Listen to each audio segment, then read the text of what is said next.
pelo lado do Vasco, a gente teve alguns lances que a gente vai falar sobre eles aqui.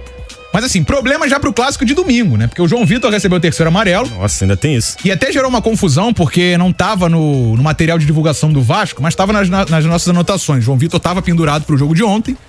Então recebeu o terceiro amarelo, então, não joga domingo. Jogadoraço, tá? Outra bem, né? grande partida do João Vitor. João Vitor tem jogado bem demais. E o Medel que foi expulso, uma confusão que a gente tenta entender ali. Ele tomou um vermelho de graça, né? Confusão da qual ele não participou. Pois é, tomou um vermelho de graça ali o Gary Medel. Então são 2 desfalques pro jogo de domingo contra o Botafogo. O Vasco é o 5º colocado na tabela de classificação com 13 pontos. Um pouquinho da tabela, porque o Boa Vista pode passar o Vasco. Nova Iguaçu pode ampliar, né, ainda mais.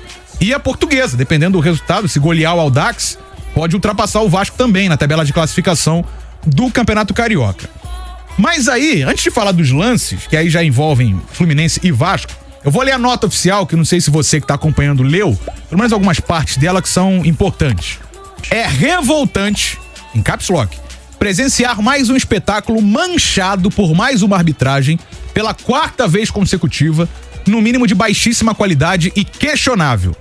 É vergonhoso assistir o gramado de um importante templo do futebol em condições pífias de conservação e manutenção por seus incompetentes administradores. É lamentável assistir a decadência de um campeonato que já foi e tinha tudo pra ser o maior do Brasil. Uma quarta-feira para ficar nas cinzas da história do futebol. O Vasco da Gama ingressará com medida e solicita à FERJ, entre outras exigências, a suspensão de mais um árbitro do campeonato, o senhor Bruno Mota Correia. Solicita também o envio pela FERJ dos relatórios da empresa contratada para analisar a arbitragem de todos os jogos do Vasco no campeonato. Solicita uma ação imediata em resposta aos problemas crônicos com arbitragens questionáveis no campeonato. É urgente a tomada de ações efetivas e imediatas e não mais de reuniões e promessas. Resistiremos contra tudo e contra todos, fecha aspas, o Vasco da Gama. Alguns pontos aqui. Só que essa postura de contra tudo e contra todos, estão contra o Vasco, não querem que o Vasco se classifique, que o Vasco seja campeão. Falaram que o Vasco não vai se classificar porque ele assinou contra a emissora, pelo amor de Deus, gente. É, assim. Não é pra entrar nesse mérito. Até porque mesmo com a outra emissora tá gerando dinheiro pra federação. Não é pra entrar nesse mérito, embora a discussão tenha que existir, principalmente porque o Vasco tem sido prejudicado em jogos sucessivos, né? Então, isso é um ponto, tá? Agora, outro ponto. O Vasco, sim, está sendo prejudicado.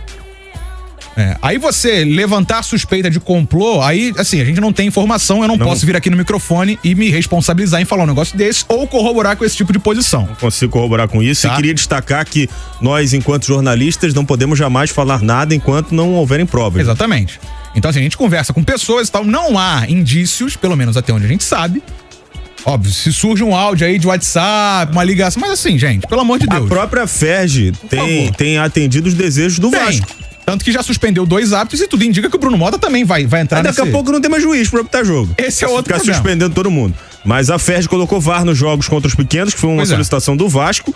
E foi por conta da reclamação do Vasco que a FERJ passou a deixar os clubes escolherem o árbitro, né? Exatamente. Então, tanto que o árbitro de ontem também foi escolhido também pelo Vasco da Gama. Só que as arbitragens têm sido ruins. E ontem, o Bruno Mota, que é um dos árbitros principais do futebol do Rio de Janeiro... E por isso foi escolhido? Foi escolhido, exatamente. Tanto que na outra tinha sido o Wagner do Nascimento Magalhães, que é árbitro experiente também e tal. Até brinquei que o Wagner, ele apita igual pelada, né? Que ele tá tranquilão e tal, aponta pra lá, pra cá e leva o jogo. E mesmo assim, teve o pênalti no lance que muita gente reclamou. Pra mim foi pênalti, mas gerou polêmica. Erros gigantes. E muitos, né? E muito, não foi um. Assim, porque se fosse um gol pra vitória do Vasco, um gol, o árbitro errou. Cara, foram vários. O lance do impedimento do David... Então, eu vou falar lance a lance, se você me permite. Vamos lá. É melhor pra gente elenca aqui, lista os lances. Eu vou começar pelo pênalti, em que ele foi chamado ao VAR, né?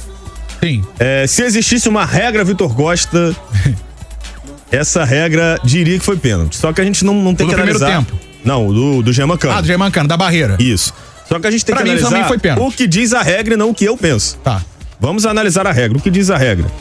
Posição antinatural ou ampliar o espaço corporal. Sim. O braço onde ele estava não é uma posição natural. Ele tá com o braço dobrado, mas pra cima. Na altura do rosto. Quase na altura do rosto, pois é. Irmão, desculpa. Se você tá na barreira, você tá disposto a tomar uma bolada no rosto. Você tá disposto a tirar a bola de cabeça. Você não pode botar a mão ali. Você a mão pode na desviar. barreira é na região... Normalmente nos Países Baixos. Isso, na região íntima. Você protege a sua região íntima. Exatamente. normalmente todos os jogadores ficam até na mesma posição, então é uma imagem engraçada às vezes. E vendo a barreira, você observa, inclusive, que todos os jogadores do Fluminense estão com a mão na parte íntima. Menos o Germancano, que tá com a mão no rosto pra se proteger de uma suposta bolada. E ele desvia a bola com o braço. Você assume esse risco de desviar a trajetória da bola. Então, na minha opinião, interpretando a regra, foi pênalti. É porque eu acho que o árbitro só levou em consideração a questão de ampliar o corpo. Não teve realmente essa ampliação do espaço corporal. Só que a regra mudou e foi grande problema pra Copa de 2018. Foi nessa época que mudou a regra, um ano antes. Mas pensando na Copa. Que deixou de ser a intenção do jogador, né? Ele não teve a intenção de tocar com a mão na bola. Passou a ser o movimento natural e antinatural. Ficou mais subjetivo? Sim. E esse é o problema. Você tocou na raiz do problema. Vira subjetividade. A interpretação do árbitro é de que era um movimento natural. E se ele interpretou desse jeito, como que eu vou discordar? Exatamente. Enquanto, cara, a interpretação do árbitro for decisiva, vai ficar sempre subjetiva, essa discussão não vai terminar nunca. E eu, inclusive, citei que o Bruno Mota, ele brigou com a imagem naquele jogo lá da Ponte Preta. Sim. Todo mundo viu que a bola bateu na mão do cara. E ele, na interpretação dele, bateu na barriga. E aí, você vai discutir como? Não tem a decisão final é dele. A regra permite essa interpretação. O poder tá na mão dele. E, como você disse, a gente tenta pensar, como ele não dá entrevista, né? Os árbitros não falam. A gente tem que imaginar o que ele pensou. E os áudios também raramente são divulgados. Como existe a chamada do VAR, significa que a cabine do VAR entendeu que foi pênalti. Pra ele observar a decisão, lembrando que no Campeonato Carioca não há comunicação entre o árbitro de vídeo e o árbitro de campo. Não há comunicação? Não há. Confesso eles só chamam. É uma orientação. Alguém grita pra ele? É uma orientação do Campeonato Carioca. Eles falam assim, por isso que não tem áudio do VAR pra gente analisar. Não tem, porque o VAR ele fala assim, Bruno. Mais um ponto aí. Vem ver. Vem ver que pode ter sido pênalti. Aí ele viu e achou que não foi pênalti, gente. Aí eu vou fazer o quê? Como é que eu vou discutir isso? É a palavra minha, a interpretação minha contra a interpretação dele. Interpretação é isso, opinião é isso, cada um tem a sua. Na minha opinião, é um movimento antinatural. Na opinião do árbitro, é um movimento natural. E aí? A interpretação é dele. Não dá pra dizer que roubaram o Vasco por causa disso. É questão de interpretação. Tá na mão do cara, o poder tá na mão do cara. Outros lances polêmicos, do Medel. Sim. O único que foi a favor do Vasco, em teoria. A bola bate na coxa do Medel antes de bater no braço dele. Eu nem sei se bateu no braço. Tem um ângulo atrás do gol que dá essa sensação, porque ele tira o braço. Sim. Mas quando você olha pelo outro ângulo, o ângulo principal da transmissão, fica muito claro que a bola bateu na coxa. E aí não é pênalti. Nem o Renato Augusto reclamou, que foi quem chutou. Sim. Então não é pênalti. Não achei pênalti do Verratti no primeiro tempo. Teve também um lance que ficou parado um tempão, porque a gente não sabia se o VAR tava funcionando, se não tava, o árbitro ficou esperando a decisão. Foi um trenzinho ali, né? Os colegas chegaram a falar que o VAR não estava funcionando. Então, foi um trenzinho do Ganso, do Verratti e do Felipe Melo. Pra mim, um encontrão normal de jogo, lance de jogo, vida que segue. Acho até que pode ter sido falta do Verratti no gol, mas eu não marcaria. O gol anulado dele, o segundo. Não. Pra mim, o Felipe Andrade, zagueiro do Fluminense, ele escorrega. Gramado horrível. É uma disputa por espaço. O gramado molhado, terreno por conta da chuva não tava legal, já não tá legal, nem seco, né? Imagina molhado. E o Felipe Andrade acabou escorregando numa disputa por espaço e o Verratti ficou livre. Só que o mais grave, cara, não é ele interpretar como falta ou como não falta, é o apito nervoso.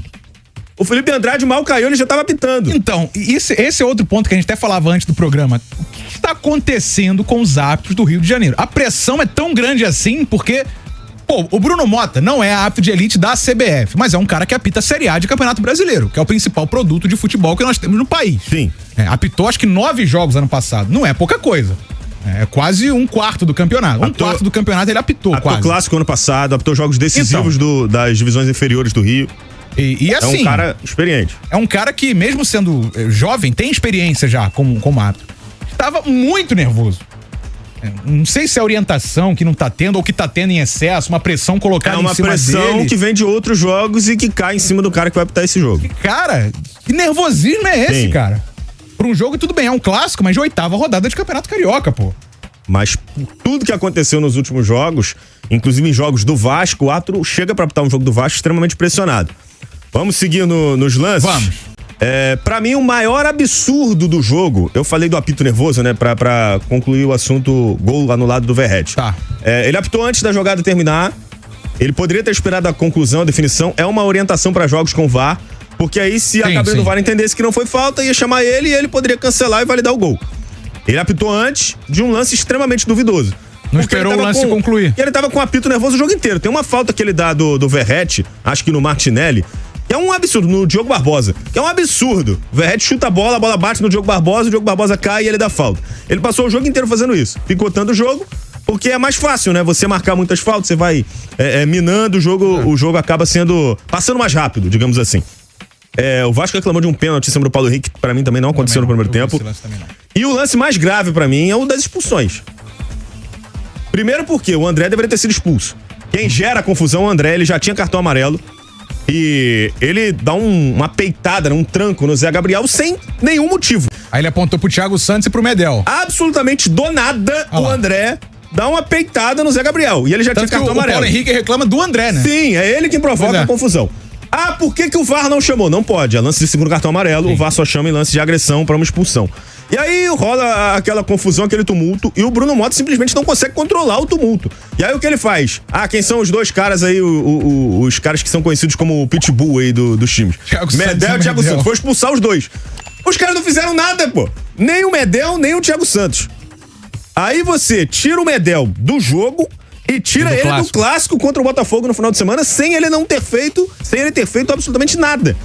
Simplesmente pela fama dele de ser um cara mais enérgico e tudo mais. Isso aí, mas o Vasco não pode reverter no tribunal. Primeiro que não tem tempo pra isso. E segundo que se isso fosse feito ia gerar precedentes horríveis, né? Mas então, aí eu não entendo. Não acontece. Eu não entendo, não tenho conhecimento da regra pra saber se o VAR poderia chamar pra avisar a gente, o Medel não fez nada. Uma expulsão? Eu acho que não. Teria que dar uma lida de novo no protocolo de VAR. Porque eles não se falam. Não, e mesmo se tivesse, não. Porque quando é uma expulsão por agressão e essa agressão não existe, o VAR chama e avisa o árbitro, o cara não fez nada. Isso não aconteceu. E aí o Medel foi expulso injustamente e isso mexeu, obviamente, com a sequência do jogo. O Medel e o Thiago Santos. O único expulso desse lance da confusão deveria ter sido o André, e não por cartão vermelho direto. Ele já tinha cartão amarelo, deveria receber o segundo cartão amarelo. Pra gente fechar todos esses lances, o gol do David. Eu não costumo brigar com a tecnologia. Não gosto. Não tenho nem esse direito. A tecnologia dificilmente falha. Mas o ser humano falha. E quem traça a linha é o ser humano.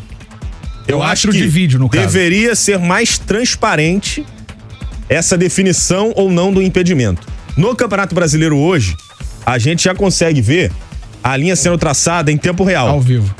A gente entende o que o cara tá fazendo. Onde ele traçou a linha, o que ele pensou.